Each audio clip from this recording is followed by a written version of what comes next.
दोस्तों ये कहानी है 30 ऐसे बच्चों की जिन्हें साइंटिस्ट द्वारा आर्टिफिशियल तरीके से बायो लैब में बनाकर स्पेसशिप के जरिए उन्हें एक गैलेक्सी में इंसानी सभ्यता को बसाने के लिए भेज दिया जाता है। लेकिन कुछ सालों बाद जब वो बच्चे बड़े हो जाते हैं तो उनके साथ इस विशालकाय ब्रह्मांड में ऐसी खौफनाक दिल दहला देने वाली घटनाएं होती है जिन्हें जानकर आपके भी होश उड़ जाएंगे। लेकिन आखिर उनके साथ ऐसी कौन सी खतरनाक घटनाएं घटने लगी थी और क्या वो अपने इस मिशन में सक्सेसफुल हो भी पाए या रास्ते में ही मारे गए, चलिए जानते हैं। तो कहानी की शुरुआत साल 2063 से होती है, जहां एक साइंटिफिक सेमिनार में एक लेडी साइंटिस्ट सबको बता रही थी कि हमारी पृथ्वी का टेम्परेचर हर दिन जरूरत से ज्यादा बढ़ रहा है, जिस कारण जल्दी ही हमारी पृथ्वी से हाई टेम्परेचर की वजह से जीवन खत्म हो जाएगा। लेकिन वो बताती है कि हमने फार अवे गैलेक्सी में एक ऐसा प्लेनेट ढूंढ निकाला है जो हमारी पृथ्वी की तरह ही है और उस प्लेनेट पर इंसानी सभ्यता जिंदा रह सकती है। इसके बाद वो कहती है कि उस प्लेनेट पर जाने के लिए हमें एक स्काउटिंग मिशन करना होगा जिसमें कम से कम 86 साल लगेंगे और इस मिशन के लिए हमें बच्चों के एक ग्रुप को स्पेसशिप से स्पेस में भेजना होगा, जिसमें उन बच्चों की 3 पीढ़ियां शामिल होंगी। मतलब जैसे एक बच्चा स्पेसशिप पर जाएगा तो उसके ग्रैंड चिल्ड्रन यानी कि उसके पोते पोतियां उस प्लेनेट पर पहुंचेंगे, जिसके लिए हम बायोलॉजिकली आर्टिफिशियल टेक्निक से उन बच्चों को जन्म देंगे और उन्हें उस प्लेनेट पर भेजेंगे। वहीं सेमिनार में बैठा रिचर्ड नाम का एक आदमी कहता है कि इस मिशन के लिए हमें बहुत इंटेलिजेंट बच्चे चाहिए होंगे जो अकेले रह सकें और अकेले ही अपने आप को संभाल सकें। इसके बाद वो पूछता है कि इस मिशन पर जाने के लिए बच्चे कब तक तैयार होंगे, क्योंकि उसका मानना था कि क्रू जितना छोटा रहेगा उतना ही लंबे समय तक स्पेसशिप में सेफ रह सकेगा। लेकिन रिचर्ड थोड़ा परेशान था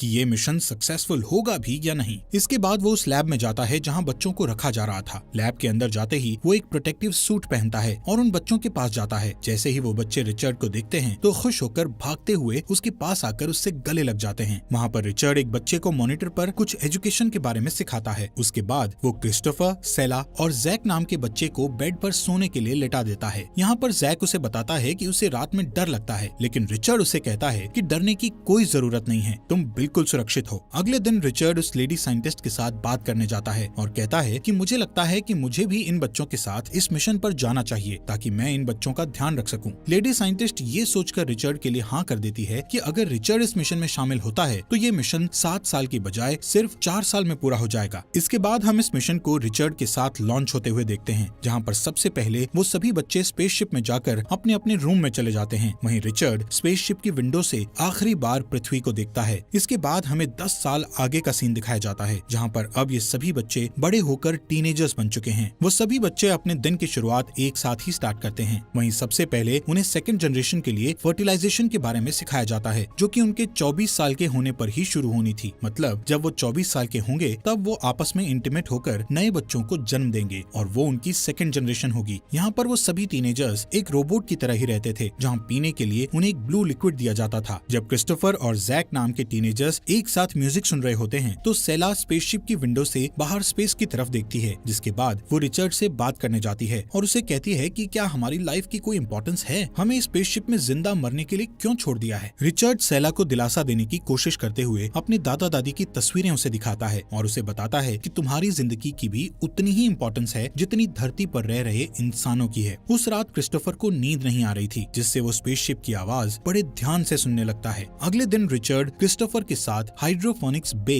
यानी कि जहाँ पर वो पौधों की खेती करते थे वहाँ पौधों की चेकिंग करने जाता है, जहाँ क्रिस्टोफर को स्क्रीन पर पानी में कुछ टॉक्सिक केमिकल होने का अलर्ट मैसेज दिखाई देता है। वो रिचर्ड से पूछता है कि ये किस तरह का टॉक्सिक केमिकल है जिसको पीने के बाद भी वो केमिकल उनके यूरिन यानी पेशाब से नहीं मिलता। क्रिस्टोफर पूछता है कि क्या ये कोई टॉक्सिक लिक्विड है, लेकिन रिचर्ड उसके क्वेश्चन को इग्नोर कर देता है। कुछ देर बाद क्रिस्टोफर अपने दोस्त जैक को उस केमिकल के बारे में पूछता है जिसका नाम T56J था। वो जैक को स्क्रीन पर उस केमिकल को दिखाता है, लेकिन उन्हें उस केमिकल के बारे में कुछ भी नहीं पता चलता। उस रात वो दोनों अपने रूम से बाहर निकलकर उस केमिकल के बारे में पता लगाने की कोशिश करते हैं कि आखिर वो केमिकल किस काम के लिए यूज किया जा रहा था। यहाँ पर क्रिस्टोफर स्पेसशिप के मेन कंप्यूटर को हैक करके उस केमिकल के बारे में सारी इन्फॉर्मेशन को निकाल लेता है। तब उन्हें पता चलता है कि ये केमिकल दरअसल उन्हें पानी में मिलाकर पिलाया जा रहा है, जो कि इंसानों की पर्सनैलिटी और ह्यूमन हार्मोन्स को उभरने नहीं दे रहा। मतलब कि उन सभी में फिजिकल इंटीमेसी के लिए जो हार्मोन्स डेवलप होने चाहिए उन हार्मोन्स को एक्टिव नहीं होने दे रहा। इस केमिकल की वजह से वो सभी टीनेजर्स आलसी रहा करते थे और उनमें आपस में दोस्ती, प्यार, इंसानियत ऐसे किसी भी तरह के इमोशंस नहीं थे। बस हर रोज उठो, रोबोट्स की तरह अपने काम खत्म करो और फिर अपने रूम में जाकर सो जाओ। ये सब जानने के बाद क्रिस्टोफर और जैक दोनों ही वो ब्लू लिक्विड पीना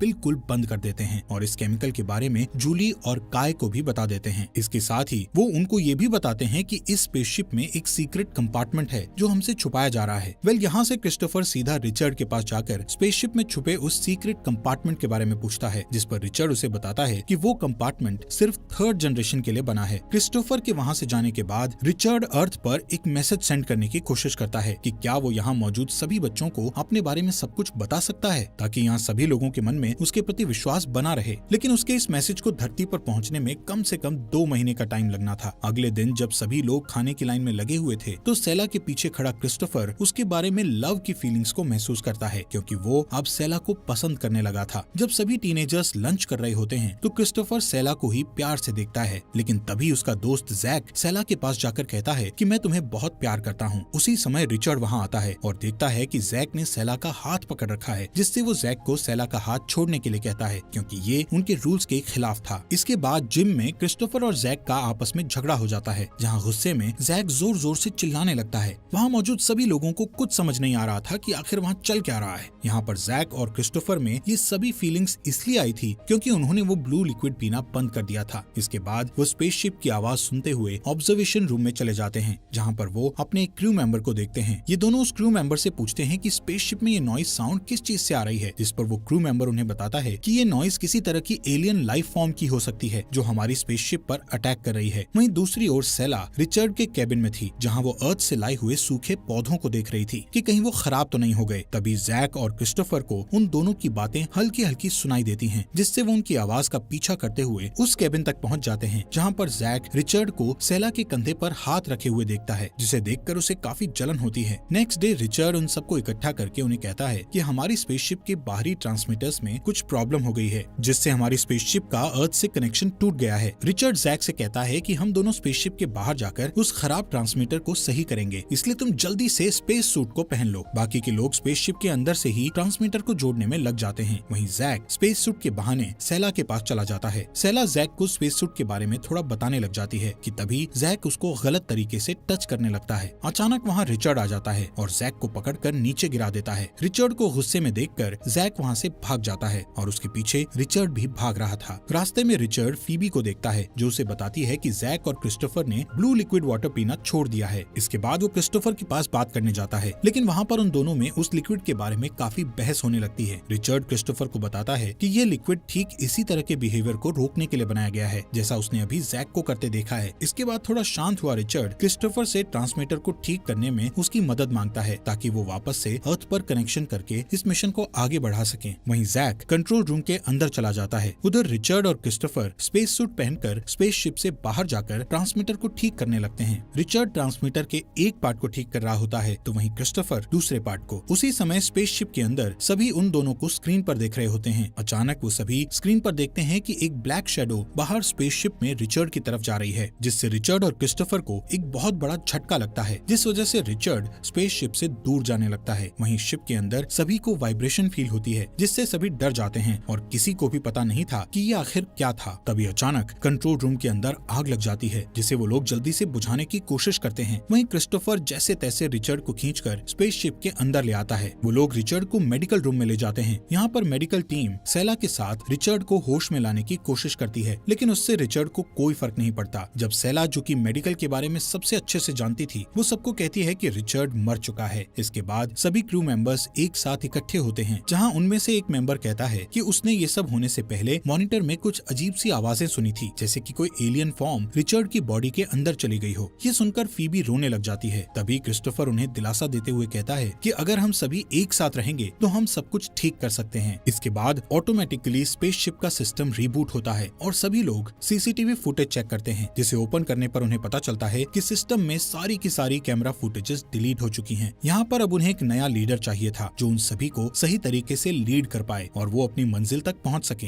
वहीं पर खड़ा जैक सभी को कहता है कि मैं लीडर बन सकता हूँ, लेकिन बाकी मेंबर्स उसे कहते हैं कि हम सभी को लीडर को चुनने के लिए वोटिंग करनी चाहिए, जिसके बाद सभी अपने अपने वोट्स अपने मनपसंद मेंबर को देते हैं और ज्यादातर लोग क्रिस्टोफर को ही वोट देकर अपना नया लीडर चुनते हैं। वहीं जैक क्रिस्टोफर को लीडर चुने जाने पर उससे मन ही मन जलन करता है, लेकिन ये सब इग्नोर करके वो उसे ऊपर ऊपर से कांग्रेचुलेट करता है। लीडर बनते ही क्रिस्टोफर सभी को कहता है कि हमें सबसे पहले खराब हुए ट्रांसमीटर को ठीक करना होगा, जिसके लिए वो क्रू के सभी मेंबर्स को बुला लेता है और सभी से शिप पर काम करवाने लगता है। यहाँ पर इन लोगों के पास सिर्फ एक सीसीटीवी कैमरा ही आखिरी ऐसी चीज थी जिससे वो पता लगा सकते थे कि रिचर्ड के साथ आखिर क्या हुआ था। वहीं सेला रिचर्ड के ऑफिस में जाकर उसकी फैमिली की फोटोज और वीडियोस देखने लगती है कि तभी क्रिस्टोफर वहाँ आता है। सेला उसे रिचर्ड के बचपन की फोटो दिखाती है। वो दोनों उसके पेरेंट्स को देखकर उसकी इम्पोर्टेंस के बारे में बात करते हैं। क्रिस्टोफर सेला का एक अच्छा दोस्त बनना चाहता था, इसलिए वो उससे पूछता है कि रिचर्ड ने तुम्हें अपनी लाइफ के सीक्रेट्स के बारे में सभी बातें क्यों बताई, जिस पर वो बताती है कि रिचर्ड इस स्पेसशिप पर खुद को बिल्कुल अकेला महसूस करता था, इसलिए उसे किसी ऐसे पर्सन की जरूरत थी जिस पर वो विश्वास कर सकता था, इसलिए उसने मुझे इस काबिल समझकर मुझसे अपनी सीक्रेट बातें शेयर की। इसके बाद वो दोनों रिचर्ड की एक वीडियो देखने लगते हैं जहाँ वो बता रहा था कि वो इस मिशन पर कितना विश्वास करता है और इस मिशन के साथ साथ वो सभी बच्चों की परवाह करता है। अब यहाँ से क्रिस्टोफर बाकी क्रू मेंबर्स को देखने जाता है कि वो लोग काम सही से कर भी रहे हैं या नहीं, लेकिन वहाँ पहुँचने पर वो सभी को एक साथ कैंटीन में बैठा देखता है। वो उन सभी को गुस्से से डांटने लगता है कि इस तरह हम कभी भी अपने मिशन में सक्सेसफुल नहीं हो पाएंगे, जिस पर जैक उसे कहता है कि वो लोग रेफ्रिजरेटर्स को ठीक कर रहे हैं ताकि खाने का कुछ भी सामान खराब ना हो। वो क्रिस्टोफर को बताता है कि लेकिन कुछ सामान है जो जल्द ही खराब हो सकता है, इसलिए वो उस खाने को खाने के साथ साथ क्रिस्टोफर के न्यू लीडर बनने की पार्टी करने की भी सोच रहे हैं। इस बात के लिए क्रिस्टोफर मान जाता है। पार्टी के बाद काय कुछ लोगों को वो ब्लू लिक्विड पीने से मना करता है, जिससे वो सभी उसे फेंक देते हैं। वहीं सेला और क्रिस्टोफर साथ में बैठे रिचर्ड की वीडियो देखकर हंसते हुए एंजॉय कर रहे थे, जहाँ क्रिस्टोफर धीरे धीरे सेला के और भी करीब आने लगता है। उधर जैक भी जूली की तरफ अट्रैक्टेड होने लगता है। वो उसे टच करता है, तभी फीलिंग के साथ वो भी जैक को वापस टच करती है। वहाँ मौजूद सभी लोग उन्हें ही देख रहे थे कि वो लोग आखिर कर क्या रहे हैं। थोड़े दिन बाद क्रू के ज्यादातर मेंबर्स आपस में लड़ाई करते, खेलते कूदते और स्पेसशिप में इधर उधर भागने लगते हैं, जिसके बाद वो सेला के रूम में जाकर रिचर्ड की पर्सनल लाइफ की वीडियोस को देखते हैं। तभी अचानक वहाँ सेला आ जाती है और उन सभी को अपने रूम में देखकर हैरान हो जाती है। इसके बाद वो उन सभी को वहाँ से जाने के लिए कहती है, लेकिन सभी लोग उसकी बात को इग्नोर कर देते हैं। कुछ देर बाद वो लोग एक एक करके उस रूम से बाहर निकलते हैं। यहाँ पर आखिरी में जैक बाहर आकर सेला से कहता है कि अब रिचर्ड तुम्हें बचाने के लिए लीडर नहीं रहा। सेला उसकी बात को सुनकर मेडिकल रूम में जाकर एक स्कैल्पेल उठा लेती है। वहीं क्रिस्टोफर जैक को देखकर उसका पीछा करने लगता है, क्योंकि उसे लगता था कि जैक सेला के साथ कुछ गलत करने का सोच रहा है। जैसे ही क्रिस्टोफर को पता चलता है कि सेला इस समय मेडिकल रूम में है, उसी वक्त वो जैक से पहले वहाँ पहुँच जाता है। उधर जैक भी वहीं जा रहा था। क्रिस्टोफर जैक को आता देखकर उसे ऐसे दिखाने की कोशिश करता है कि जैसे सेला और वो एक दूसरे से प्यार कर रहे हैं, जिसके लिए वो सेला को पकड़ लेता है। उन्हें देखकर जैक वापस चला जाता है। वहीं सेला क्रिस्टोफर को गलत समझती है और स्कैल्पेल को उसकी ओर पॉइंट करती है, लेकिन जब वो उसे समझाता है कि वो यहाँ सिर्फ उसकी मदद करने आया था, तो वो कहती है कि तुम्हें मेरी मदद करने से पहले बाकी क्रू मेंबर्स की मदद करनी चाहिए, क्योंकि वो लोग पूरी तरह से बेकाबू हो रहे हैं। इसके बाद क्रिस्टोफर वहाँ से चला जाता है। बाहर वो जैक को ढूंढकर उसे सेला से दूर रहने के लिए कहता है। तभी अचानक उन्हें फिर से स्पेसशिप में कुछ अजीब आवाज आने लगती है, जिससे वो चारों तरफ उस आवाज का पीछा करते हैं। आवाज का पीछा करते वक्त अचानक काय की नजर एक रूम में पड़ती है, जहाँ पर जूली एक क्रू मेंबर के साथ इंटीमेट हो रही थी। ये देखकर काय गुस्से से भर जाता है और उस लड़के को बुरी तरह से मारने लगता है, जिससे उन दोनों में फाइट हो जाती है। इसके कुछ घंटों बाद कैंटीन में क्रिस्टोफर सभी लोगों से अच्छे से पेश आने की कोशिश कर रहा था, लेकिन कोई भी उसकी बात को सीरियसली नहीं लेता। तभी अचानक वो लड़का पीछे से आकर काय पर एक लोहे की रॉड से अटैक कर देता है, जिससे क्रिस्टोफर तुरंत उसे मारकर रोकता है। जिसके बाद वो सभी के सामने उन दोनों को समझाता है कि उन्हें लड़ाई नहीं करनी चाहिए, बल्कि उन्हें अपने मिशन पर ध्यान देना चाहिए। यहाँ पर जैक कहता है कि हम सभी शायद ही इस मिशन को पूरा कर पाएंगे। ये सुनकर सभी सोचने लगते हैं कि अब उन्हें काम करना बंद कर देना चाहिए, क्योंकि वो इस मिशन को कंप्लीट नहीं कर पाएंगे। लेकिन क्रिस्टोफर कहता है कि इस मिशन को उनके ग्रैंड चिल्ड्रन यानी पोते पूरा करेंगे। तभी क्रू में से एक कहता है कि हमें कंट्रोल रूम में काम नहीं करना चाहिए, क्योंकि वहाँ एलियंस हो सकते हैं और उन्होंने रिचर्ड को मार डाला है,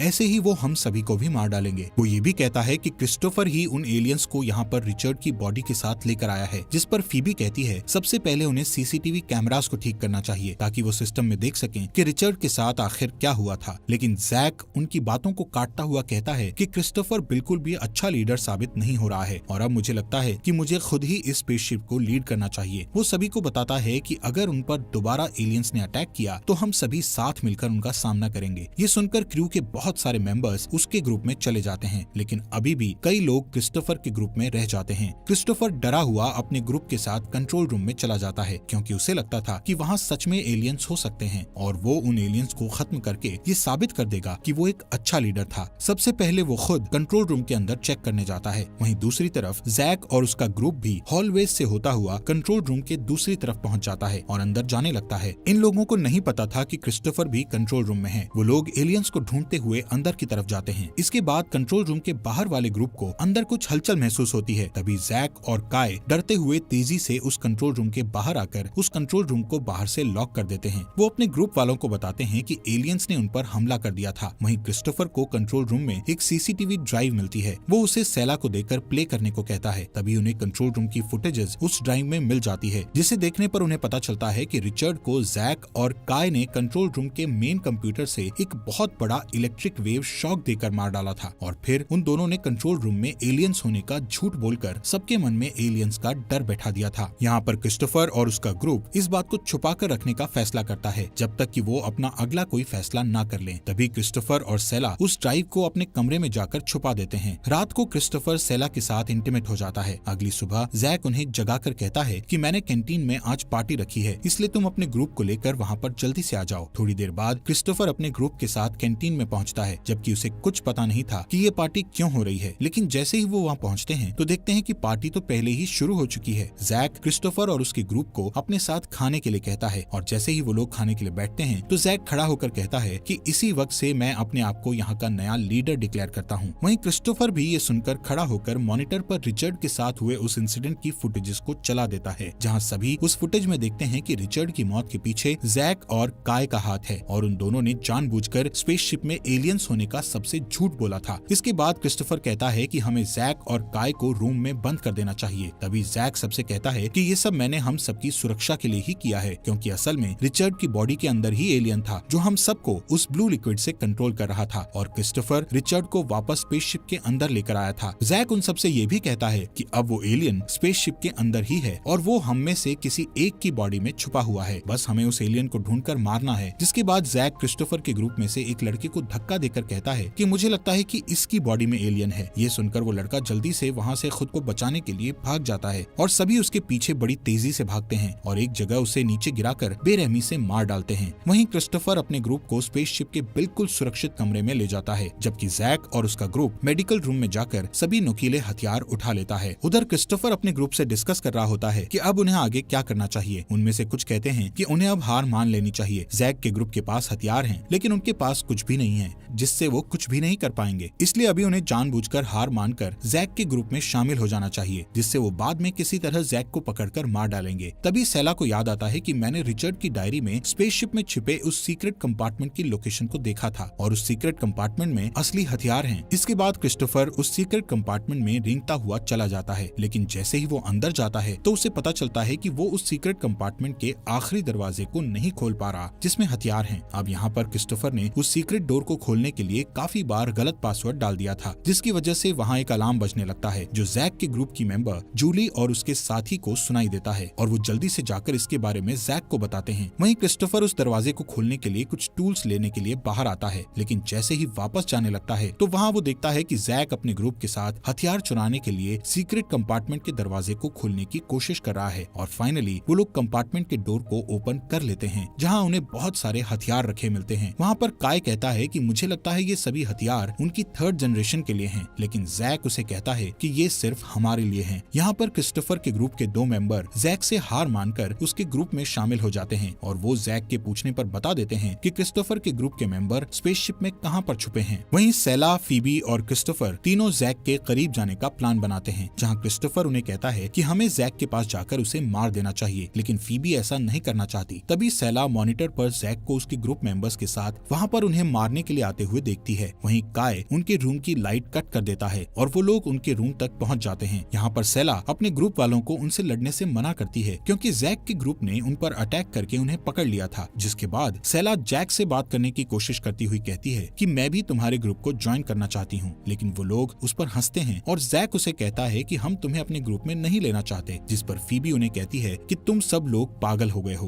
वो कहती है कि उन्हें ये सब नहीं करना चाहिए और सिर्फ अपने मिशन पर ध्यान देना चाहिए, लेकिन जैक के सभी मेंबर्स उसे चुप रहने के लिए कहते हैं और जब फीबी उसके बाद भी चुप नहीं करती तो गुस्से में काय फीबी को गोली मार देता है, जिससे वो तुरंत मर जाती है। ये देखकर सभी हैरान रह जाते हैं। तभी जैक अपने मेंबर्स को कहता है कि तुमने देखा कि इन हथियारों से हम क्या कर सकते हैं। तभी जैक क्रिस्टोफर की तरफ गन पॉइंट करके उस पर शूट करता है, लेकिन तभी वो सेला के साथ भाग जाता है। इसके बाद जैक और बाकी लोग उनका पीछा करने लगते हैं। वहीं क्रिस्टोफर सेला के साथ एक वेंटिलेशन की जगह में छुप जाता है है, लेकिन उनका पीछा करते जैक को पता चल जाता है कि वो लोग कहाँ छुपे हैं, तो वो वेंटिलेशन पोर्शंस के अंदर गोलियां चलाने लग जाते हैं। तभी जूली उसे बताती है कि उसे ऐसा नहीं करना चाहिए क्योंकि वो उनकी फूड सप्लाई को खराब कर रहा है। वहीं जैक और सेला दूसरी तरफ से वेंटिलेशन से बाहर निकलकर भाग जाते हैं। भागते हुए अचानक उन पर कोई गोली चला देता है, जिसके बाद वो एक रूम में घुसकर वहाँ जल्दी से हथियार ढूंढने लगते हैं। तभी क्रिस्टोफर को एक फायर एक्सटिंग्विशर मिलता है और जैसे ही वहाँ कोई आता है तो क्रिस्टोफर उसके सर पर फायर एक्सटिंग्विशर मारता है और तभी सेला उसको बेहोश कर देती है और वो उसे मार डालते हैं। उसी वक्त जैक उन्हें भागते देखकर